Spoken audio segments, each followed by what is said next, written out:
Hi friends, ఎలా ఉన్నారు? బాగున్నారా? ఈరోజైతే మాది ఫుల్ వర్షం అండి మా ఊర్లో. నేను ఇప్పుడే డ్యూటీ నుండి వచ్చి మా వారు పకోడీలు చేయమంటే చూశారు కదా, ఆనియన్ ఇలా కట్ చేసుకున్నాను. క్యాబేజీ అండి, క్యాబేజీ, పచ్చిమిర్చి. మా వారికి బాగా స్పైసీగా ఉండడం అంటే చాలా ఇష్టం. అందుకని నేను సపరేట్గా మిరపకాయలు అయితే కోసుకొని పక్కన పెట్టుకున్నాను.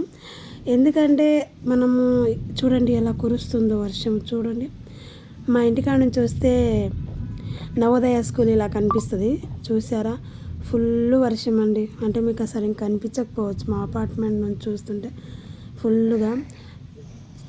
చిన్న మంటతో ఆయిల్ కాగబెట్టుకొని తర్వాత నేనేది క్యాబేజీ, ఆనియన్ వేసుకున్నానండి. దాంట్లో కొంచెం ఉప్పు, కొంచెం కారం వేసుకుంటాను నేనైతే. బాగా పొల్లులుగా అంటే ఆనియన్ అన్నీ ఇచ్చుకునేలాగా మనం ఇలా కలుపుకోవాలి. చూశారు కదా నేను ఎలా తీస్తున్నాను.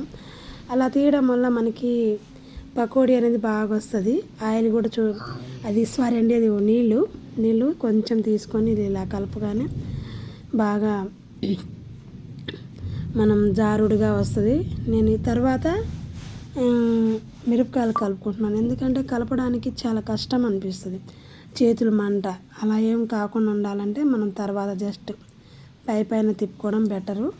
ఇంక నేను ఇప్పుడైతే పకోడీలు అయితే స్టార్ట్ చేశాను. ఎలా వచ్చాయో చూడండి. బాయ్.